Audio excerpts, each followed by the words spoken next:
Rake रिसिव्हरचा निर्माण कसा करण्यात आला त्याची आपण पूर्वसंकल्पना जाणून घेणार आहोत. एखादा ट्रान्समीटर जेव्हा सिग्नलचं प्रसारण हवेवर तेव्हा तो सिग्नल सरळ मार्गाने तसेच परावर्तित होऊन किंवा अपवर्तित होऊन विवर्तित होऊन रिसिव्हर जवळ येऊन पोहोचतो.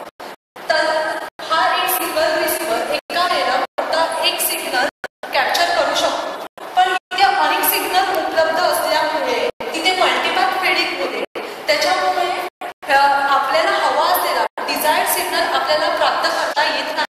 त्याच्यामुळे मल्टीपॅथ फेडिंग टाळण्यासाठी रेक रिसिव्हरची संकल्पना निर्माण करण्यात आली. रेक रिसिव्हरमध्ये मुख्यतः 5 ते 6 रिसिव्हर यूज केले जातात. सध्याच्या काळात सीडीएमए सिस्टीममध्ये 6 सब रिसिव्हर्स यूज केले जातात. ह्या सब रिसिव्हर्स रेक फिगर्स असेही म्हटले जाते. प्रत्येक सब रिसिव्हर हा एकमेकांच्या कामात कधीच अडथळा आणत नाही. ते स्वतंत्रपणे काम करतात. आता इथे हा जो रेक रिसिव्हर आहे हा रेक रिसिव्हरचा हा एक सब रिसिव्हर आहे. तो सरळ मार्गाने आलेला सिग्नल रिसिव्ह करणार. हा दुसरा सिग्नल परावर्तित झालेला सिग्नल रिसिव्ह करणार. तसेच अनेक रिसिव्हर असतात जे आणखी मल्टीपॅथ कंपोनंटला रिसिव्ह करतात. हा रेक रिसिव्हर आपण विचार करू शकतो की तो आपल्या हाताच्या पंजाप्रमाणे काम करतो. जसं की आपण इथे पाहिलं इथे प्रत्येक रेक फिंगर हे इंडिपेंडेंटली काम करतो. आता इथे हा जो ट्रान्समीटर आहे तो एक सिग्नलचं प्रसारण करत आहे. तसंच हा सिग्नलचा जो दुसरा कंपोनंट आहे तो परावर्तित होऊन येतो आहे. तर इथे हे प्रत्येक सब रिसिव्हर एक स्वतंत्र मुख्य रिसिव्हर म्हणून काम करतात. इथे ते मल्टीपॅथ कंपोनंट्स जे आहेत ते रिसिव्ह केले जाणार या सब रिसिव्हर्समुळे आणि ते मल्टीपॅथ कंपोनंट्स पुढे कोरिलेट होऊन आपल्याला हवा असलेला निर्धारित सिग्नल आपल्याला मिळू शकतो कोरिलेशन नंतर. हे रेक रिसिव्हर 1960 ते 80च्या दशकात खगोलशास्त्रज्ञांकडून वापरले जात असे. हा रेक रिसिव्हर अवकाशाचा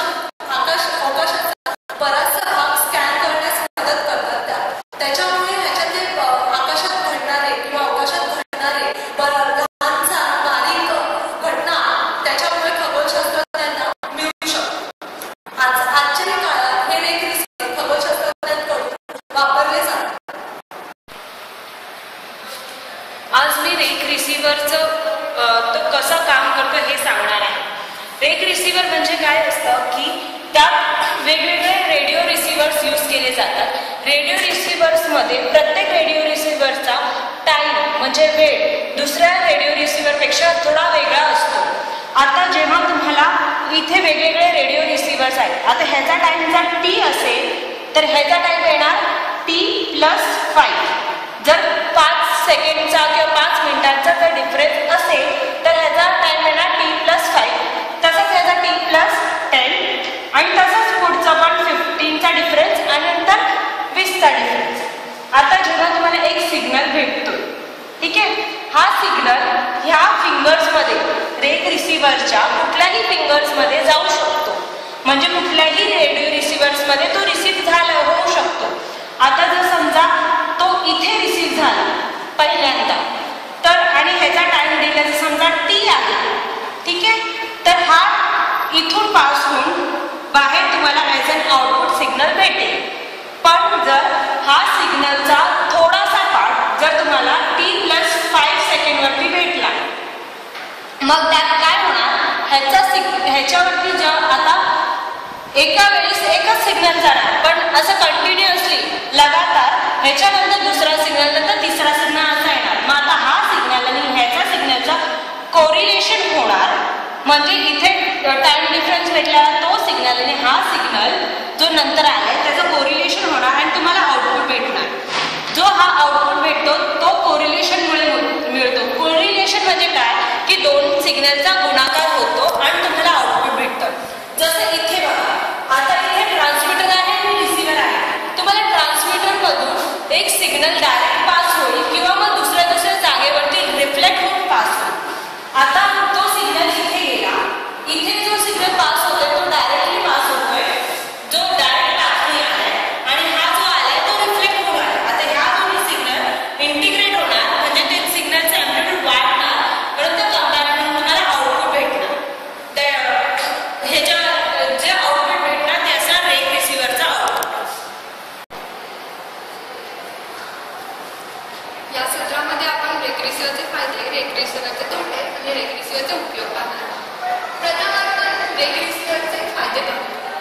रेक रिसिव्हरचा सर्वात महत्त्वाचा घटक म्हणजे SNR.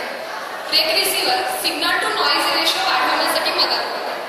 जर आपण रेक रिसिव्हरची रेक फिगर वाढवले 1 ते 20 ने वाढवले तर signal to noise ratio 37.070 dB ने वाढतो.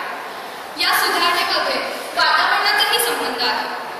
जर अडथळा नसेल तर त्या ठिकाणी परावर्तन म्हणजेच रिफ्लेक्शन आणि अपवर्तन म्हणजे रिफ्रॅक्शन होणार नाही.